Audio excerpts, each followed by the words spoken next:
Hi, I'm Trevor Wishart. Just a few personal things. I'm from York in England, which is not London. York in relation to London is a little bit like Quebec in relation to Canada. There's a definite cultural split between the north and south. Anyway, that's me.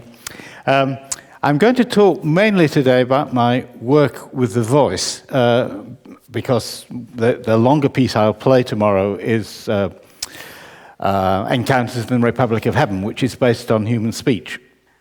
I've had a lot of dealings with the voice in my compositional career. I have a completely separate existence as a free vocal improviser, doing things like Yacht Blanc or Paul Dutton. You may know Paul Dutton from the Four Horsemen. And that sits completely separately from my career as an electroacoustic musician. But also in my time, I've written pieces for performers, usually using extended vocal technique, developing new means of notating sound, and so on. The pieces you may have heard of as anti-credos, and there's a set of 6 pieces called the Vox cycle. Now, I began work with sounds in the analog studio, where I essentially just had tape recorders, where you could change the speed, you could filter the thing through the mixer, you could mix things together. That was difficult because noise built up and all this kind of thing.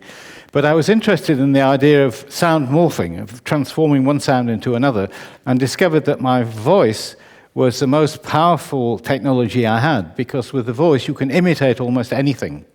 So not having a computer to take the sound apart, I could imitate the sound I was trying to make. Perhaps it was a bird sound, perhaps it was a machine sound. And then I could make a transformation between them. So when I heard that computers were becoming current in the musical world, I made an application to go to CIRMMT to work there. I should say that I began my career going to university to study chemistry and maths, because my parents and my school thought I'd be wasting my time studying music, because who can earn a living as a musician? And but after 2 terms, I got to chemical thermodynamics and decided that was deadly dull and anything would be better than that. So I ended up studying music, catching up with everyone else. But as a consequence, I have some skill with programming. Programming sort of comes naturally to me. I'm not brilliant at it. I'm self-taught, as I am as a composer. So throughout my life, I've written the software to make my music. That was partly due to economic necessity. Having always been a freelance composer, I've been in various organizations where I meet my academic colleagues, and they'd say, oh, we've just bought the latest Yamaha, blah, blah, blah, blah, blah, and it can do this, and it can do that. And the other ones, oh, well, we've just bought the Roland, blah, blah, and that can do this.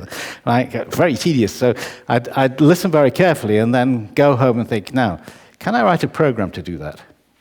The nice thing about that was it was free. That was the main thing about it. It was free.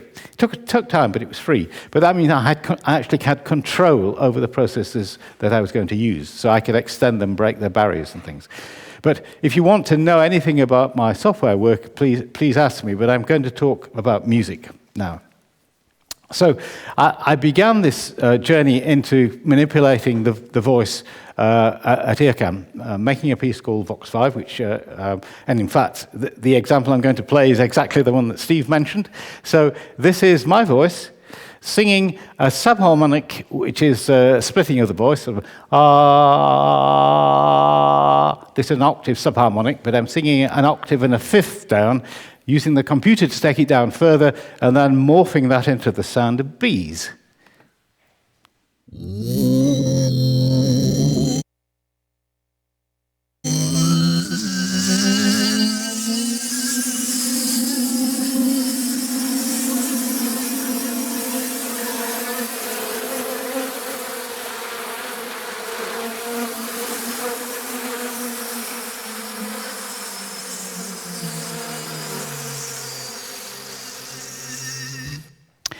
But while working on these sort of direct morphs, where you take one sound and another sound and try and make them cross from one to the other, I discovered that you could actually make morphs in all kinds of different ways.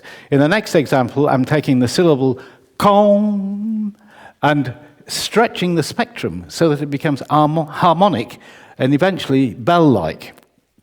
I'm going to talk through this example because otherwise I'll run out of time, but you'll hear, this is the initial sound. The important thing here is that this sound has the right shape. It begins with the k sound, which is a transient with lots of information in it. And as you stretch that, it becomes the attack of the bell. Whereas the O sound is a steady pitch, where I close my mouth so it filters out the high frequencies, which is what happens when you hear a bell. Because the high frequencies in the bell are absorbed in the environment,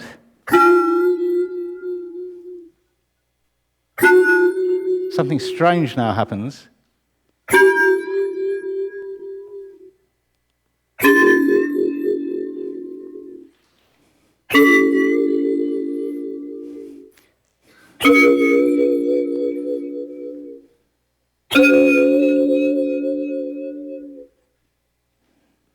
Okay, so we go from a voice to a bell simply by stretching the spectrum.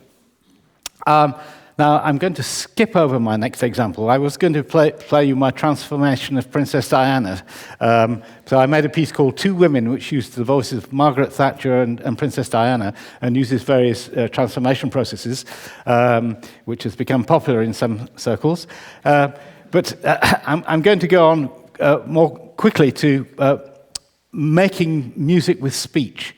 So, can we make music with speech? Well, what are the qualities in the speech that you want to abstract? I began by using just the syllables in speech. I should say before this, all the vocal music I've written, I've always used invented language because I'm interested in the sound, and the language gets in the way because the language insists that you have to have this particular sequence of sounds because that's what the language says. I don't want that.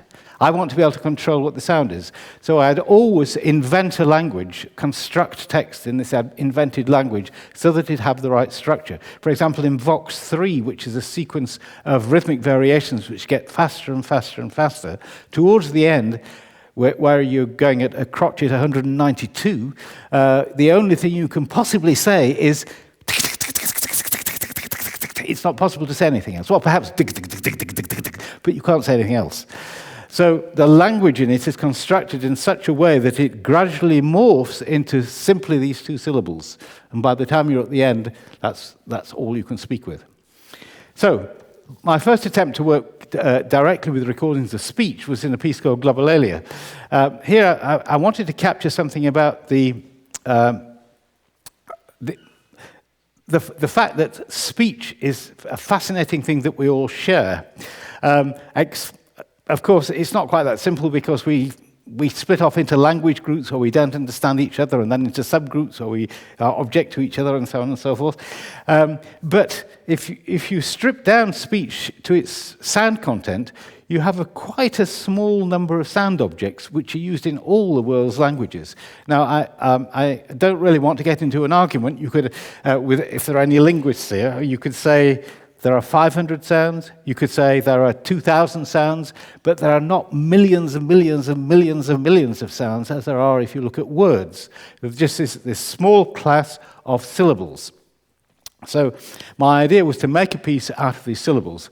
And I began by asking various friends around the world to record voices from the airwaves in local languages. And I collected sounds in about 26 languages. I then cut them down into syllables.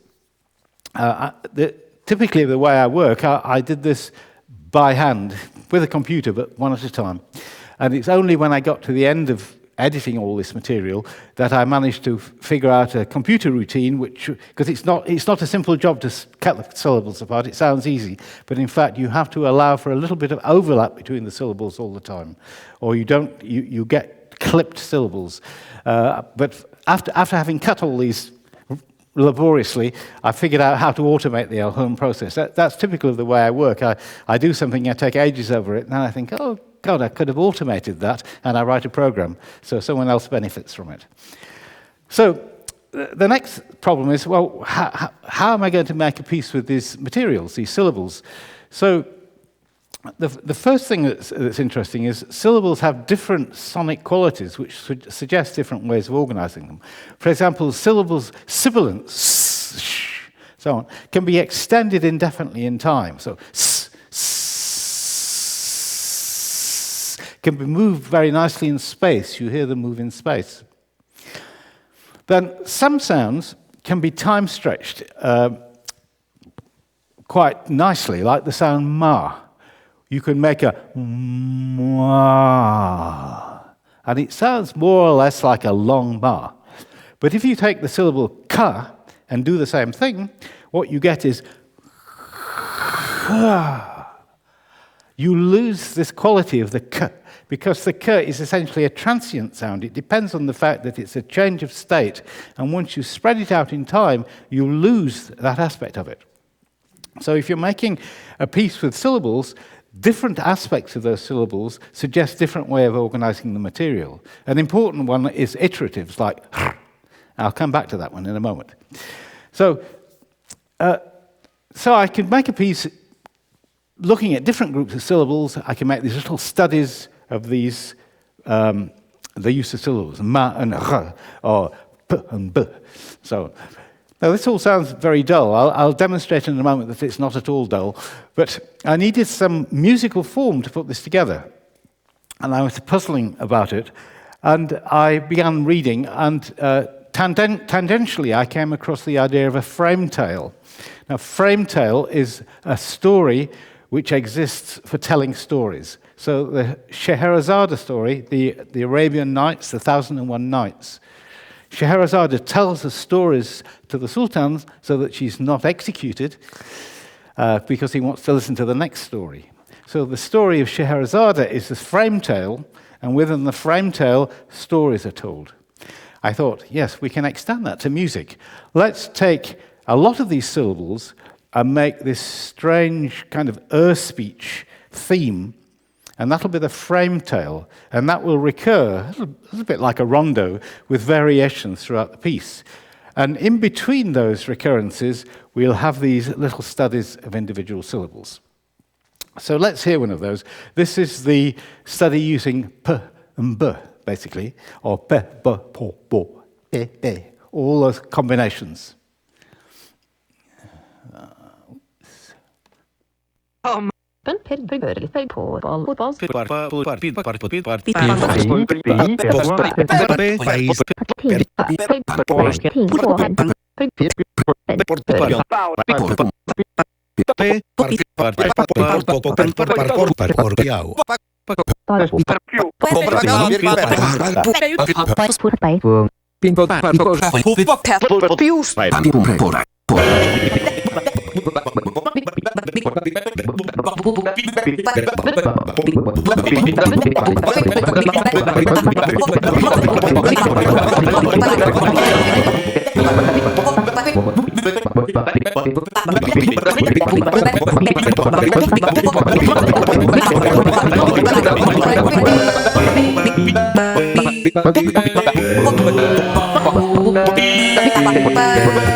Okay, that's a study on put and birth. There's some interesting things about that. Well, composing this in this way involves exploration, not just saying, oh, I'm going to make a piece and I'll use this particular form and I'll use these sounds.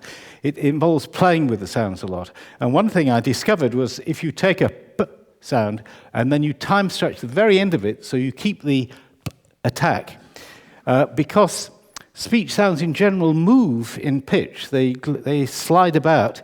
Once you time stretch the end, you get these strange boo and boo sounds. So that was a kind of for free from the material. Not something I knew I would get, but something I discovered. So that very strange sort of, almost like a plucked string instrument towards the end, came out of that exploration. One of the things about the way I work is that I like to balance the technical exploration and the musical aesthetic exploration. In fact, to make any piece, I have to have both a technical idea and a poetic idea. So the poetic idea here is, as I said, to make a piece about language which shows what we all have in common rather than what separates us. Technically, I need some sort of challenge because I think I must be easily bored. So in this piece, the question I asked was, if I have an iterative sound like how do I time stretch it? Now, this may seem a curious question to ask, but let me explain. If I simply stretch the time, I get something like, which sounds nothing like the original. So I could very carefully go through the sound and say, don't stretch the attack, just stretch the tail. Don't stretch the attack, just stretch the tail. And then I would get, which is not what I want either. What I want is to go from to. How do I do that? Well, the obvious thing is to make a little loop. So I make a loop. The first time I did that and listened to it, I thought I played the wrong sound. I couldn't believe that this was the sound that I just constructed, because the brain seems to have an automatic mechanism for recognizing instantly exact repetition. If you exactly repeat something, the brain says, synthetic. It's, if you like, a subconscious response. It's been made synthetically. To get from to, you have to preserve something about this sound. The fact is, every single tongue flap in has a slightly different timbre, is a slightly different duration, is a slightly different loudness, and the time difference between them is all slightly different. In other words, everything is slightly randomized. So if you want to get from to, you have to preserve that. Essentially, you have to cut apart the tongue flaps. Let's say we have 3, throw them up in the air, get them back at random, making sure that this one isn't a repeat of that one, and then play those 3. Then throw them up in the air, get another random sequence, and play them. And if you do that, then you can convincingly extend this material.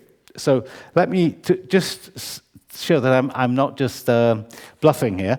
I'm going to play you. These are recordings of Japanese television actors pretending to be samurai. And this was sent to me by a Japanese friend who thought these were very funny.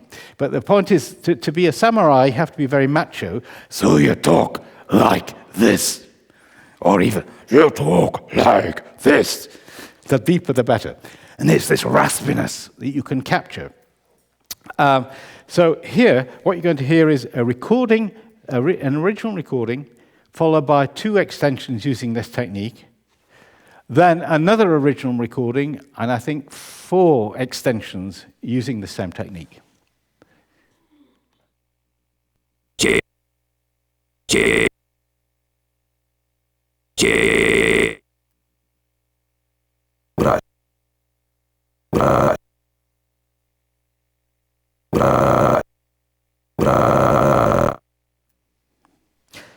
Now, the point about this is that I hope you can't tell they've not just recorded those. And this is what I call a plausible transformation. It's plausible in the sense that you can imagine that it recorded. That would be your first inclination, that it's just been recorded.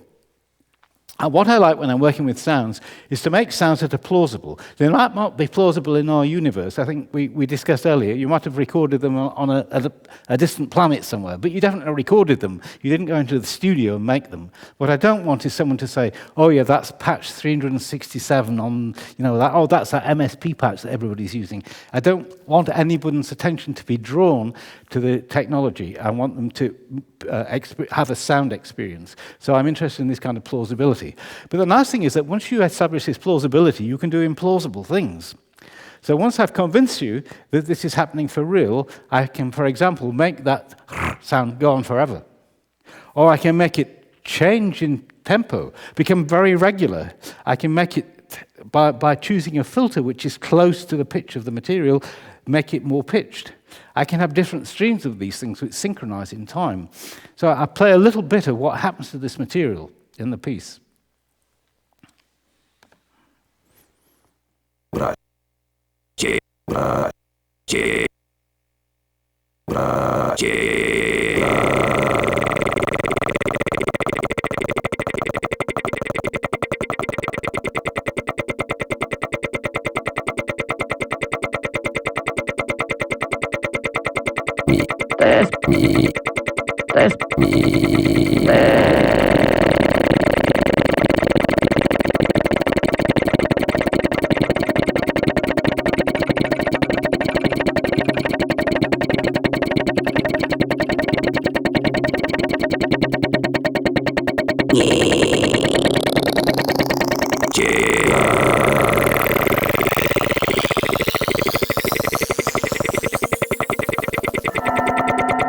So I'm going to skip ahead because I've run out of time. Okay, so one or two things about how I made this piece. I wrote a database program inside the software that I use, which is called Composer's Desktop Project, which allowed me to catalog all these sounds and play them from the database. And in this case, I decided, was it a male or female? What language was it? What were the starting consonants, if any? What was the vowel? Did the vowel glide? What were the end consonants, if there were any? What was the pitch? And so on. So from the material, I could select things that I wanted to use. So all the p and b sounds could be selected and brought to the workspace where I could begin to make a section. There are two important things to notice about this way of working in this piece. First of all, because I've cut everything into syllables, there's no meaning or narrative content. I don't have to deal with that at all. The second thing is, because I've cut these syllables from hundreds of people, there's no personage there. You can't recognize individual people in this piece. So again, that's not something you have to deal with. But we'll come back to that. So that's one way of dealing with speech. Another way is to treat the speech as something like the textual equivalent of a melody. So instead of having da da da da da da da whatever, we have, in this case, a workman. Well, I can't remember the thing. Anyway, it's the quotation on the £20 note in England about workmen in an Edinburgh pin factory manufacturing pins. And this manufacturing a pin, just a pin, that is broken up into 18 distinct operations. And so they can make thousands and thousands of pins. And this is Adam Smith's Wealth of Nations. He's extolling the virtues of the factory system. So I was interested in looking at this because my father worked in a factory. And the downside of this thing, although it produces all these fantastic array and quantities of goods, is that it makes work very boring. So in this next piece, I take this quotation from Adam Smith's book about the division of labor, and I do all these fantastical variations on it. And here I'm keeping the text itself in the same order. So I'm treating the text as if it's a set of notes. It's a set of syllables in a particular order, and that's always preserved, but I can do anything else I like with it. Now, I took a little liberty. Adam Smith is from Edinburgh, but he did teach at the University of Glasgow. And the Glasgow accent is more interesting than the Edinburgh accent. I'm sorry if there are any people from Edinburgh here, but it's just the case. It's a really gritty sort of accent. In fact, my ex-girlfriend from university married a Glaswegian, and after 45 years, still can sometimes not understand what he says. It's a really, really good accent. So I'll play you, first of all, the theme as it occurs at the beginning of the piece. This a piece called The Division of Labor. You can, or you won't, of course, you won't have any English money on you, so you can't look up the text on the currency. But well, I'll check that out later. So here is the actual thematic material. A workman not educated to the business could scarce make 1 pin a day. But one man draws out the wire, another straightens it, a third cuts it, a fourth points it, a fifth grinds it at the top. The head requires 3 distinct operations. To put it on is a peculiar business, to whiten the pins another. In this manner, making a pin is divided into 18 distinct operations, and those persons can make 48,000 pins a day. So that's the theme, that particular text. Now, I then proceed with these variations. I'll tell you briefly how I deal with this idea of the negative aspects of this. Having gone through all these variations, we come back to what appears to be a recapitulation of that material. It has the same ambience, the same vaguely metallic sound in the background, the same sequence of phrases. But in each phrase, the syllables in each phrase are randomly ordered. So you have what appears to be the same thing, but it's now become meaningless. For the other variations, I'm looking at how I can extend this in all kinds of bizarre ways. And the example I play you is a Hockett. I guess everybody here knows what a Hockett is, but in case not, a Hockett is something where one person sings, the other person sings. So, like this. And the nice thing about a computer is you can imagine having a Hockett that goes da da da da da, then you put another one in between da da da da da da, and then another one da da da da da, and then another one da da da da, and so on. So you get an incredibly dense Hockett.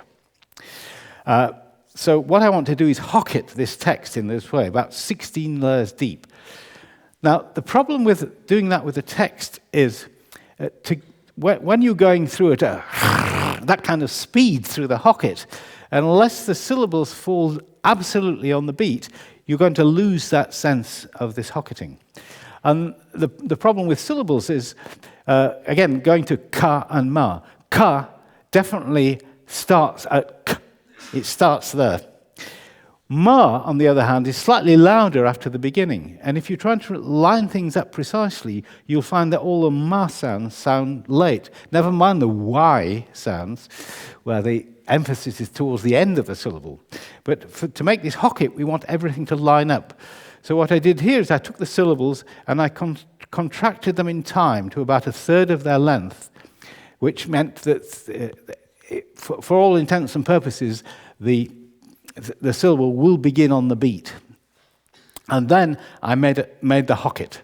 I'll point out the voices as they come in here. It starts a little bit after the beginning of the example, but you'll no doubt be able to pick it up from there.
Again, I'm going to stop the example there. Essentially, then the Hockett unwinds and you're left with one voice at the end.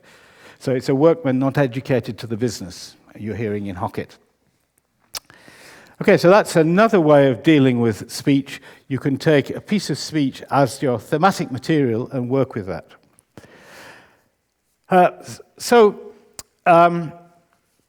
For the piece I'm going to play tomorrow, which is called Encounters in the Republic of Heaven, if anyone wants to know what the title's about, I'll explain that to them later. Here, I wanted to move up a level in time. I wanted to say to myself, if we look at language at the level of the phrase, what musical qualities might we extract? So, obviously, a spoken phrase has some kind of pitch contour. It also has a tempo and a rhythm. And if you're working with individual voices, Each voice has a particular timbral content. And one of the early things I wanted to do with this piece was how can you extract the essence, the timbral essence of a voice and make it into something abstract you can work with? And my conclusion, after trying to do it and then talking to other people, is that you can't. Because it's too complicated a function of aspects of their voice. Everything from the nasality of the voice to the way they use hesitation, all kinds of other things. But with certain voices, like these samurai voices, or one of the people I recorded who had smoked all her life, and so she spoke like this all the time, had this very strong grittiness to the voice, which you can abstract and use. Another woman who was 93, who lived on her own in a farm in the most remote place in England, which here is probably just outside the city. And her voice began to crack, so she would talk like this all the time. Her voice would leap between these two registers. And it's possible to abstract that kind of material from the voice. But in general, one can't make these abstractions. So there are all kinds of interesting problems to me about this piece. One is I would have liked to make this piece, what I wanted to do was represent a speech community, and therefore look at the musicality of the phrasing and the tempi and everything. And I would have done that in my native county of Yorkshire, but you need some mechanism to do this. Well, you need some equipment. For me, I need I need to be able to get around because I don't drive, so I need some money. And the main thing is you can't just go up to a guy in a pub and say, "Oh, wow, you've got a fantastic voice. Do you mind if I record you?" It's a bit dangerous. But fortunately, at that moment, a job came up at the University of Durham, which is in the northeast of England, which again, in Canadian terms, is more or less the same place. But in British terms, a complete change in accent and slight change in culture. And they wanted someone who'd be a composer and relate to the community, but they also needed someone to look after their electronic studio. I thought, that's a perfect job. I can put those two things together because I have this project where I'm going to go out into the community and I'm going to record people speaking and I'm going to bring it back to the studio and make a piece. So the first thing is, how do you collect the material? It depended on essentially I wanted a range of voices in quality and in all respects. But one particular key thing is age. So it was fairly easy to record very young children, apart from all the permissions you have to have and all that kind of thing. But you just take a microphone in and they just talk. That was fine. And it was quite easy to find groups of older people who would meet together to discuss current affairs and things, and they're quite happy for you to sit in and record them. It was the groups in the middle that were more difficult. So for secondary school children, teenagers, if you like, I'd go to a school and I'd say to the headmaster or headmistress, you know all those kids who talk all the time in class? Well, if you send them out to me, I've got this microphone and I can record them for you. So this sounded like a great idea. Of course, once these kids who never stopped talking all day in class got to the microphone, nothing happened. And so what I discovered was I had to have at least 3 of these incredibly talkative children round the microphone to get any material. But of course, then the catch was that they all interrupted each other. So I had to develop software which allowed me to abstract one voice from another. So typically I'd have someone talking excitedly who was interrupted by someone else talking excitedly. And so here I had to either take this material away or take this material away. And that's difficult. I developed some new spectral subtraction software and used a combination of these in something I call a cleaning kit. And by very carefully going through every little instant of this overlap, you could actually abstract one voice from another. But I have to say, I spent 18 months cleaning recordings in this project. Longer than it took me to actually make the recordings. The final difficulty was recording adults. Again, I say you can't just go up to a guy in a pub and say, wow, well, you've got a great voice, can I record you? I had to make contacts with various people, arrange to meet them. And in fact, typically with men, I should say, I don't want to be sexist here, but with men, when you offer to record them, if they don't punch you in the face first, they put on a show. They feel they have to be somebody, you know. And so the only way around that was to take them to the pub, have a couple of pints, then they were just happy to talk. The catch with that is you then had to remove all the sound material from the pub as well. So the cleaning was very important. Anyway, that's recording the material. The next thing was cataloging it. I had this database I developed, and I extended that to allow me to collect the pitch contour, the rhythm, the tempo of all these phrases that I cut the material into. And I developed some tools to analyze this material, to see what it contained.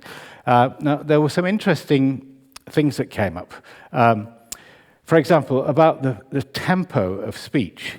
Now, if you imagine drawing a graph of the speed of speech against the number of people who speak at that speed. So down at this end, if you speak... Right, okay, nobody speaks that slowly. And up at this end, nobody speaks that fast, although I had to deal with a tax inspector once who talked like that. I couldn't tell what he's telling me. So what you'd expect is, if you drew a graph, this would be 0, and then it would rise up to some kind of typical speech speed around here, possibly a little bit faster here, and then it would die away and there'd be nobody up here. But when I actually drew this graph, it went something like this. It's very strange, these three tempo at which things were concentrated. The first tempo was crotchet 120. This is what I call a phrase. This is the tempo of dance music, roughly speaking. The other big peak was, this is another arrangement of words. This is about 3/2 times as fast. It's about crotchet 180. It's actually crotchet 178, but it's near enough. And the other one was crotchet 144, final movement of a classical symphony kind of tempo. Very interesting. These are phrases. I'm not talking about the entire piece of speech. I'm talking about these phrases cut out of the speech, looking at the tempi of them. But this was very useful because I could then select those phrases at those tempi and those related tempi to make musical structures. So that was the tempo thing. The other thing was the melody, or the pitch. There are lots of things we could talk about here, about what do you mean by the pitch of speech, and in what frame are you working, and so on. I decided that how can you put this? When you listen to speech, your appreciation of what pitch is being spoken is influenced by the onset of the syllable. So you tend to hear speech as a set of distinct pitches, particularly when you hear it a second time. So if you play a recording of speech, people don't notice the pitch at all. They might, if it's very extreme, they might notice that, but generally they take no notice because they're trying to abstract the meaning. But if you play the recording twice, then they become aware of the pattern. And we tend to approximate that pattern. And if you play it 3 times, even more so, approximate that pattern to some sort of recognizable scale system. Now, I cheated here and decided I was going to approximate the pitches to the tempered scale. The reason for that was that I wanted, in the end, to be able to harmonize the speakers. I could have been very strict and kept them at the absolute pitches they appeared at, but then there would be no meshing at all. Or I could have gone for some 17-note even-tempered scale or whatever, because your judgment of exactly what the pitch is slightly open when you listen to it. But if I'd chosen a 17-note tempered scale, there was another issue here. I was dealing with people who weren't professionals. They'd well, they probably didn't, most of them didn't listen to any classical music at all, never mind electroacoustic music. And so they were doing me a favor by giving their voices to me. And at the end, for other reasons I'll come back to, I felt it necessary to go back and play this, what I'd done with their voices, to them. So although I could have come to the University of Montreal or wherever, and to McGill or to University of York, wherever, and played this thing in a 17-note, even-tempered scale, and everyone would have thought, oh, wow, Trevor, that's really cool. I knew that going back into these communities, they'd got, what, you know? But if I played something in the tempered scale, they might catch on to it. And there was no sort of aesthetic reason for choosing one or the other. It was quite arbitrary, this choice. So I made that choice for that reason. And there's another issue here. Because I was recording phrases, I couldn't get away from the meaning. This was a big challenge for me in the piece. I had this text, and I had to deal with the meaning for the first time. And eventually, after struggling with this for a long time, I decided, okay, this is a piece about storytelling as well as a piece of music. So what I would do then is I'd have, say, 2 hours recording of a person. I'd go through, usually there was a lot of preliminary stuff where someone had come along thinking, oh, this guy wants to talk to me, I'll think of something that will be interesting and I'll tell him about that. So most of that was not interesting because the person had a non-natural, an unrelaxed way of putting it forward. But once you got to the end of that, for example, with this miner who you'll hear in a minute, an ex-miner who went to beer festivals dressed in fancy dress, he told me all these interesting stories about the mining community. Then we got to the end, and his wife said, tell him about the fancy dress. And suddenly, his entire demeanor changed. He began to laugh. His voice loosened up. It had all kinds of expressive contours. And so I was able to grab that material. So the first part of the process here was selecting something where the voice was very natural and there was some sort of story content. Then there's a kind of radio editing where you're cutting out the repetitions and glossolalia and things that like me now, what was that kind of thing. You get rid of that if you present something in a radio interview. In some cases, I kept them because some of the voices were so full of these glossolalia that they became a strong feature of the voice, and so I used them. And then I also did little things to make sub-poetry out of it. So, for example, one woman spoke and she used the phrase, oh, the stories I hear. And she said it in a very expressive way. So when I present that material, this, oh, the stories I hear, recurs as a little repeating theme, like it's a sub-poem.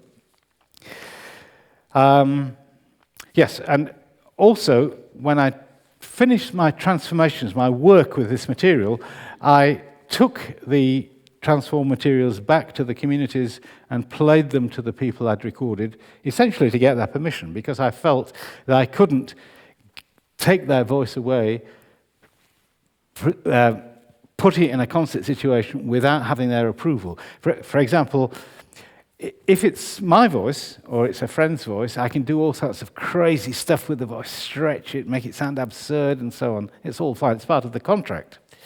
But with these people, it wasn't part of the contract. They just agreed to have their speaking voice recorded, and they might find that, at the very least, weird. So one of the constraints on composing this piece is I couldn't do that. I could do all kinds of other things, but there are certain things like extreme stretches or wobbling the voice around so it sounds absurd. I restricted myself. I forbade myself to do those kind of things. But this is no different to deciding to write a piece in C major or write a piece for a string quartet. Writing any piece involves restrictions. These restrictions are very strange because they were partly social. I should say now that my wife, now retired, is a professional social worker. So these things were quite important to me, these ethical considerations. Okay, so now, how are we going to deal with this, these aspects of the voice? I'm going to play a number of examples showing what you can do. So the first one, I'm coming back to the guy who describes going to beer festivals in fancy dress. And he tells a story about dressing as a belly dancer. This guy was a very big guy, about this high and about this wide. And he, in other words, you wouldn't want to mess with him, really. And he very, very nice guy. You know, but so he had this, he went to the belly dancer and he had a beard. So his wife had made him this sort of sleeve that covered his beard. And at this beer festival, he was quite a convincing belly dancer, and lots of guys asked him to dance, not knowing he was a guy.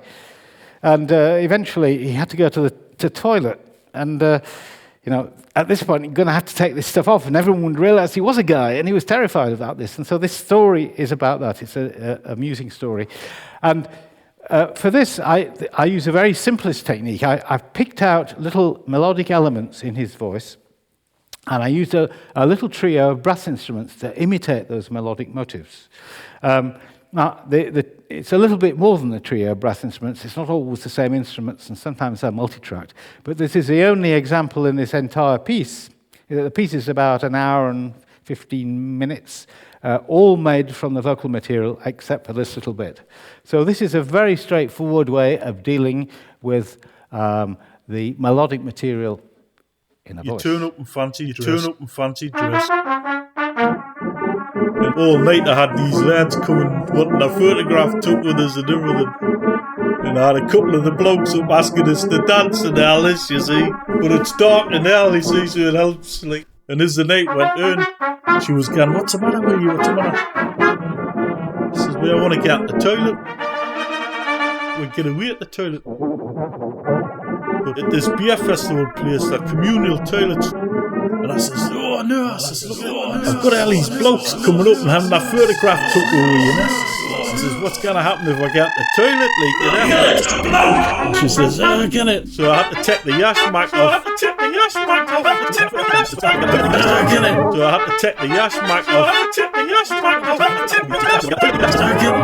I'll give it a couple of minutes and I'll get away at the toilet. As soon as they come off, the Welsh it's a blow.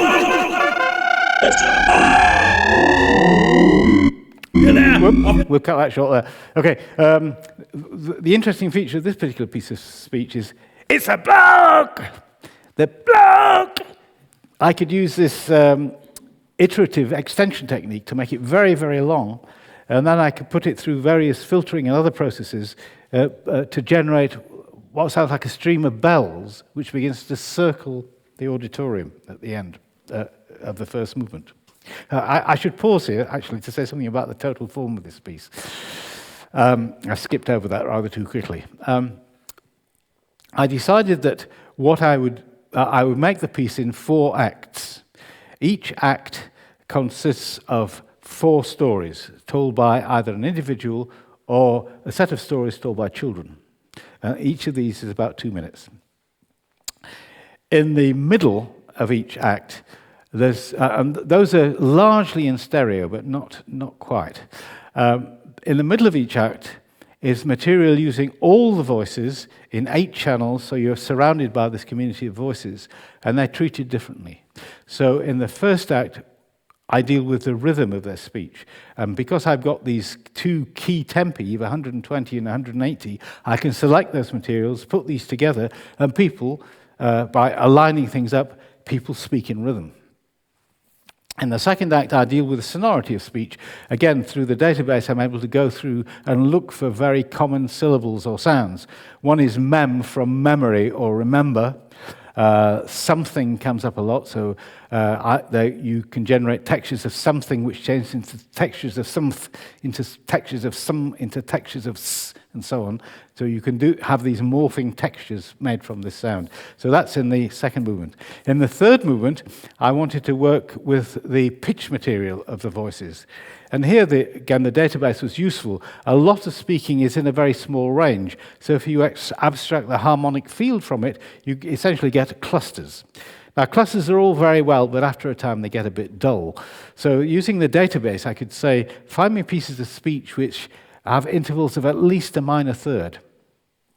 and it would search for them, and not just any minor third, but this minor third, so that these pieces of speech actually leap over this, say from C to E flat. All these pieces of speech use that interval. So from the material, I could select things, parts of phrases or phrases, so that the speech fell into certain harmonic fields. And then in the course of the piece, I use a filtering technique focusing on those harmonic fields to bring out that harmonic content. Then the beginning of the pieces, the first movement and the third movement have this introduction with thousands and thousands of voices superimposed, which becomes more or less like white noise, and it's made to shudder, so it sounds a little bit like the wind. And by thinning the texture, the voices emerge from that. And the piece ends with the retrograde of that. You hear these voices, they get denser and denser and denser, dissolve into wind. And the final element is at the end of each movement, there's a section where I take the abstracted material and play with that. So we're leaving the text behind. We still hear the vocality of the material, but it's more like pure electroacoustic music. The final movement is slightly different because it brings all these bits of material together and arrives at this final moment where the speakers begin to sing. And this was a new piece of software I developed which allowed me to take the vowels within the speech and extend them in such a way that the speakers began to sing. Okay, so let's go back to some examples. We've done the easy example using instruments to copy the singer.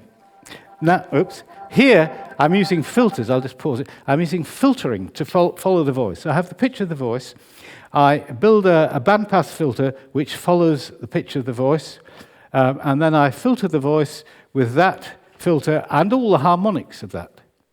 Now, if the filter is if it has a low Q, in other words, if it's very loose kind of filter, it gives the voice a kind of warmish glow around its pitch. That's all. But as you tighten it up more and more, the filter begins to dominate until everything, all the transients there and the sibilants and other things are lost, and the speech dissolves into its own melody. And that's what you'll hear in this example. I'm also using total harmonic field filters. In other words, not just following the pitch of the speech, but looking at all the pitches in the piece of speech and using a filter which uses all those pitches at the same time. I'm also, this is the voice where I'm using all the hesitation glossolalia as well to amplify that.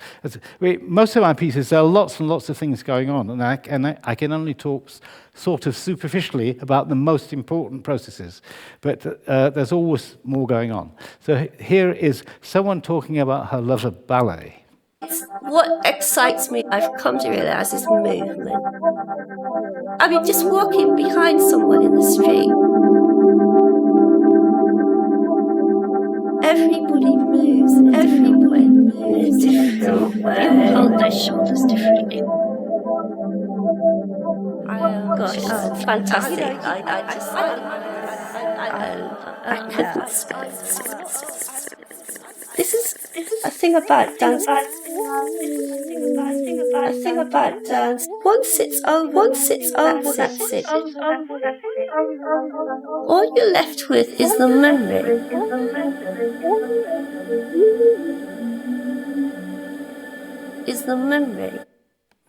Whoops, stop. Okay, I've got to rush ahead because I've already spoken for an hour. Sorry, I go on a bit. I'm going to play you... I'm just going to quickly go through these examples and then stop. The first one, the woman I talked about who's 93 had a no in her voice. I thought that sounds a bit like a bad bagpipe player.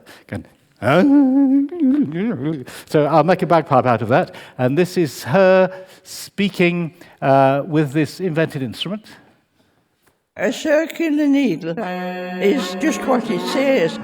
It's a long needle about that length. It'll be about roughly a yard, and it's got proper knitting sticks on the end, but the rest is wire. and you go round and round. Okay, you have to come to the concert to hear the rest of that.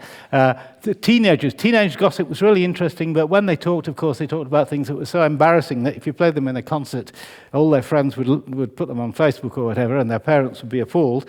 So I had to have a technique which disguised what they were saying. So what I did, I took each syllable, I cut the middle out of the syllable, and then put them back together in a rhythmic stream. So you can hear the melody of the speech, you can even hear people laughing, but you've no idea what they're talking about. Again, there are other things going on, but here's an example of teens gossiping.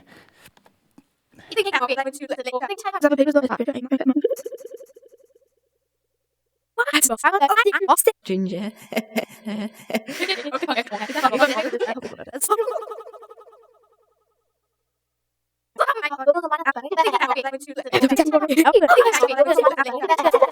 What?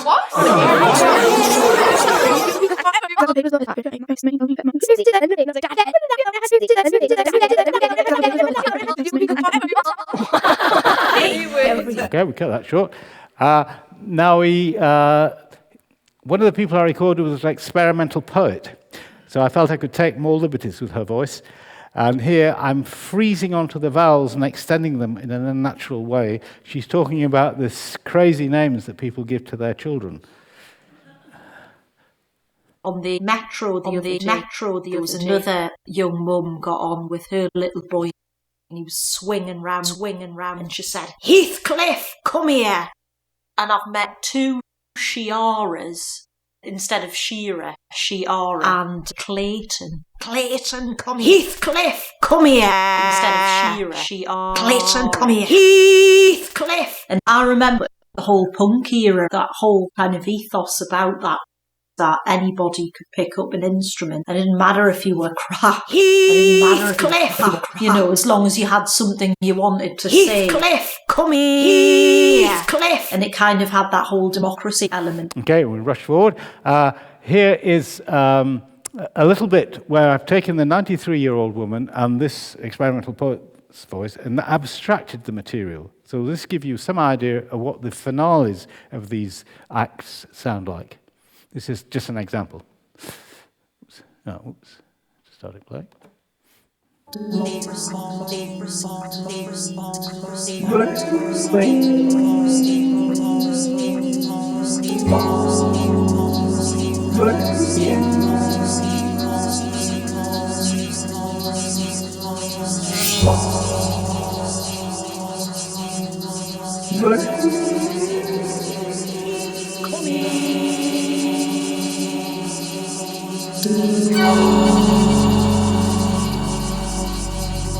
Okay, we cut that short.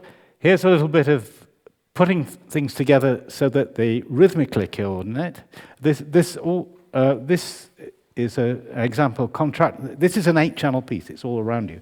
So the material is going to be a little bit dense in this stereo example.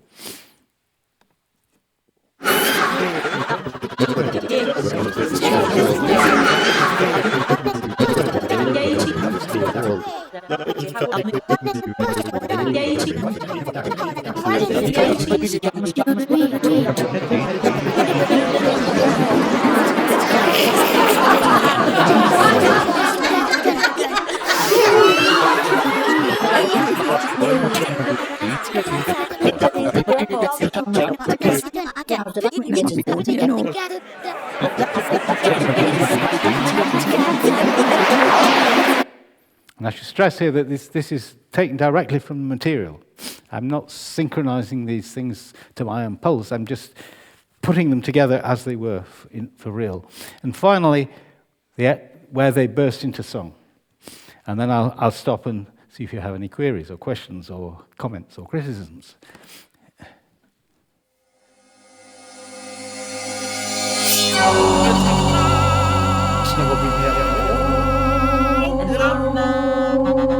And then I'm just hoping.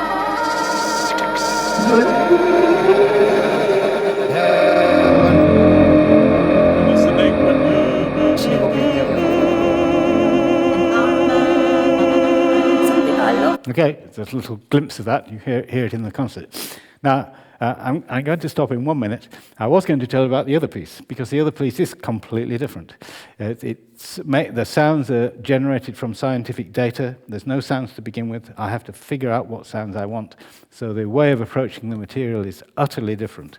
But I'll have to leave that to the concert. Or you can ask me about it afterwards, whatever. So, all right.